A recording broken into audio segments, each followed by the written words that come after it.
મહિલા ઉભા ચલો જગ્યાએ બેસી જાઓ શાંતિથી. હવે વચ્ચે કોઈ ડિસ્ટર્બ ના કરતા, બેસીને શાંતિથી બધાને સાંભળવાના છે આપણે. હું અહીંથી જય સ્વામિનારાયણ કહું, તમારે બધા બે હાથે જય સ્વામિનારાયણ હાથ ઊંચા કરીને કરવાનું છે. અવાજ છે આપણે જે પહોંચવાનો તે સુધી જવો જોઈએ. જય સ્વામિનારાયણ, જય જય સ્વામિનારાયણ એવું બોલવાનું છે કે જય સ્વામિનારાયણ, જય સ્વામિનારાયણ. સનાતન ધર્મ રક્ષક સમિતિ જિંદાબાદ. હસુભાઈ आप आगे बढ़ो, हम तुम्हारे हंगामा खड़ा करना सिर्फ हमारा मकसद नहीं, हमारी कोशिश ये है कि सूरत बदलनी चाहिए. मेरे सीने में नहीं तो तेरे सीने में आग है तो आग जलनी चाहिए. હવે આપણે જે લઈને નીકળ્યા છે ને તે તો બધી વાત છે, જાણો છો માલ. એમ તો કોઈને કઈ કહેવાની જરૂર નથી. આપણી પાસે બધા પ્રકાર પંડિત જ છે ને કથાકાર જ છે.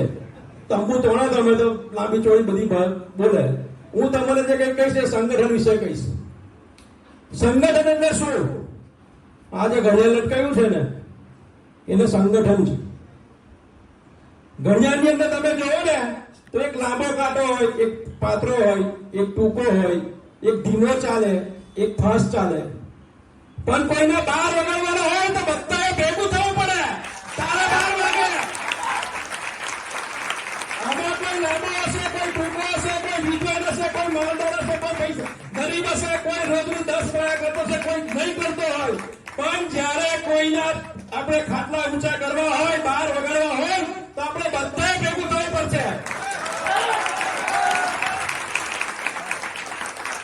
આનાથી આગળ જઈએ આપણે સંગઠનની વાત કરું તો આપણી ઘેર આપણી મહિલાઓ માતાઓ ઘેર સરસ મજાનો વઘાર કરે, શાક બનાવે, એમાંથી સંગઠનની પ્રેરણા મળે. સંગઠનમાં કેવા કેવા માણસો હોય.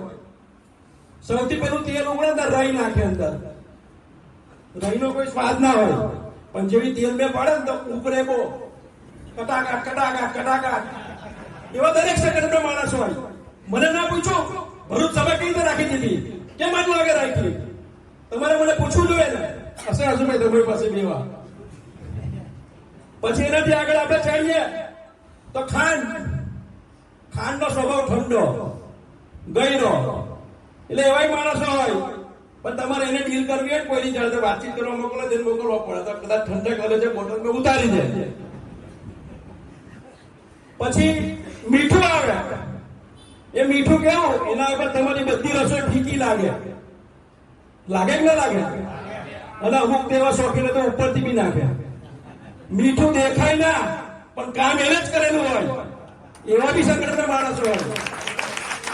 મીઠા જેવા ખબર ના પડે કે એ શું કરે છે, પણ એના થકી ચાલતું હોય. અને સૌથી છેલ્લે શું આવે ખબર છે? મરચું અને હળદર. સાલા બેનો એક સ્વાદ નહીં, આવીને કલર બદલી કારણે બધું જાણે મેચ કર્યું છે. બધે આ બધું મેચ કરું છું.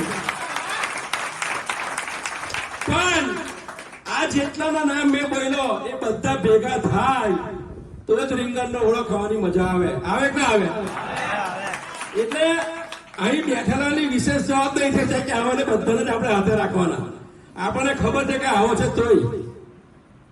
હવે આ વાતને આગળ વધારીએ એટલે હસુભાઈના ગામની અંદર એક સરસ મજાનું તલાવ. તલાવમાં બધા બહુ દેડકા. તલાવની વચ્ચે એક મસ્ત પિલ્લર અને દેડકાઓની સ્પર્ધા યોજાઈ કે જે આ પિલ્લર પર ચડી જાય પહેલો દેડકો, જેનો દેડકો બધા દેડકા પાડતા હશે, દેડકો ચડી જાય તે વિજેતા, એને સારું એવું ઇનામ મળે. બધા દેડકાના નામો લખાયા કે ભાઈ અમે રહીશું, અમે રહીશું, અમે રહીશું.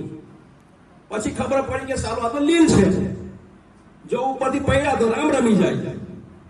એટલે જે 25-30 નામ આવ્યા હતા ને તેમાંથી 10 તો કરી ગયા. હવે 10 રહ્યા. તેની અંદર અચ્છા જે એમના આજુબાજુના સલાહકારો હોય, દૂધ મેં ને દહીં મેં રાખતા હોય, તમે સમજો છો. તે લોકો કે હવે એને શું કરવાનું, 50 રૂપિયા કમાવા આ ધંધો કરે તો સાબુ કોણ કરે, ભલે નોકરી જતો જા. તે એમ કઈ 2-4 કરી ગયા. પછી ચાલી સ્પર્ધા થઈ એટલે 5-6 દેડકા ધીમે ધીમે ચડ્યા. વચ્ચે અમુક ડરી ગયા કે આ તો મળી જવાશે નીચે છે આમ જ્યાં કરી છેલ્લે એક દેડકો જીતી ગયો એટલે હસુભાઈ ને દેડકો એટલે પછી ઇનામ વિતરણનું કામ ચાલુ થયું કે ભાઈ ઇનામ આપવામાં આવશે એટલે બધા જે આવ્યા હતા ને ગામના આજુબાજુને બધા એ હસુભાઈ તમે શું એને શીખવાડ્યું એને શું કીધું એવું તે જીતી ગયો ને કેવું પડતું નાખ્યું કારણ કે મારો દેડકો બેરો છે તમારે આગળ વધવું હશે ને તો બેરા થવું પડશે બાકી તમને લોકો એટલા બીવડાવશે અને પોલીસ ને વકીલ તો જાણે એમના ગજામાં હોય ને એમાં ખાલી એફઆઈઆર કરાવી દે અમને જ આપણને સુપ્રીમ કોર્ટથી કદાચ જામીન મહિલા હાઈકોર્ટ કરી જામીન મહિલા છે અને પેટર્ન છે એક બે માણસો જ છે એમની પાસે એ જ કાંઈ બધા કેસ કરતા એમને જ તકલીફ પડી જાય ખબર નહીં કેમ હવે એ સ્પર્ધા ચાલતી હતી ત્યાંથી હસુભાઈના દીકરાને એક કાચનો ટુકડો મળ્યો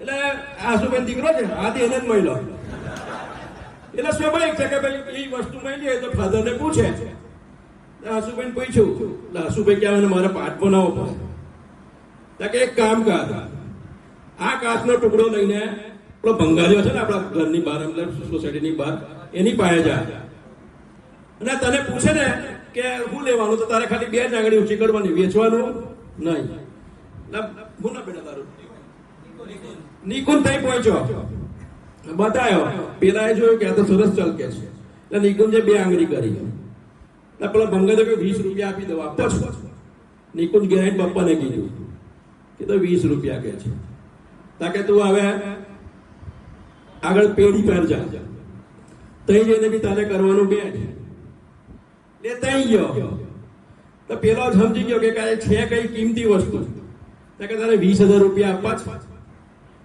પણ પપ્પાએ ના પાડી હતી હોશિયાર છોકરો પપ્પા હોશિયાર પાછો આવ્યો એટલે એ વિચારે કે સાલા પેલા 20 કીધા અને 20,000 કીધા પછી હસુભાઈ કીધું કે આપણા સુરતમાં તો ડાયમંડના વેપારી બધા બહુ છે તઈ જા તઈ ગયો એ કરવાનું હતું ખાલી 2 જ આંગળી ઓછી કરવાની એટલે પેલો ભાઈ જાણી ગયો આ તો કે બહુ સખત હીરો છે કે 2 લાખ રૂપિયા આપ્યા કેટલા નિકુંજ ઘેર પાછો પહોંચી ગયો એના પપ્પાએ કીધું કે ભંગારીયાને તમારી કિંમત 20,000 રૂપિયા દેખાય પેલાને 20,000 અને પેલાને 2 લાખ એટલે આપણે આમની કિંમત 2 લાખ અને એની ઉપરથી કરવાની છે આપણે ભંગારીયા કોઈ અમે છીએ એટલે કાલે ગેજે કાં તો કઈ નવું તૂત લઈને આવ્યો છે નીકળી પડ્યા છે ને એવું બધું ના થાય આપણે 2 લાખ રૂપિયા હીરા છે આપણા બધા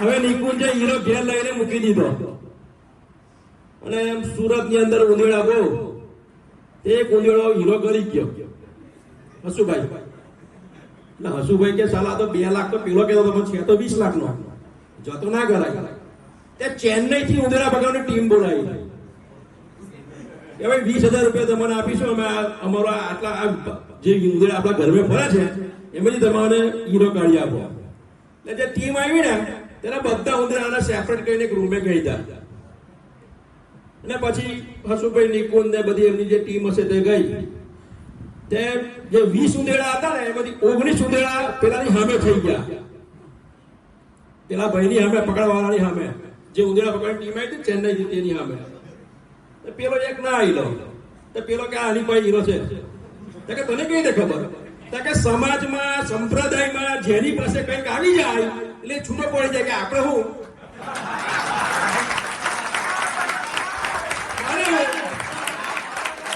ગામમાં સૌથી ખરાબ માણસ નાગો માણસ હોય ને એની પાસે 2 કરોડ રૂપિયા આવે ને જીવ વાળો લાગવા મળે આપણાથી આ બધી જગ્યાએ જવાય ના મંદિરે જવાનું પગે લાગવાનું ઘેર આવવાનું આવી સલાહ આપે ને એટલે મારું કહેવાનું ખાલી એટલું જ છે કે ભાઈ આપણને કઈ સમજ ના પડે તો પેલા હાથીના પગને બધાના પગલા આવી જાય ને એમ આમની હાથે જોડેલું રહેવાનું છે મારી વાણીને વિરામ આપું છું ત્યાર પહેલા આપણે એક સરસ મજાનો જયઘોષ કરી દઈએ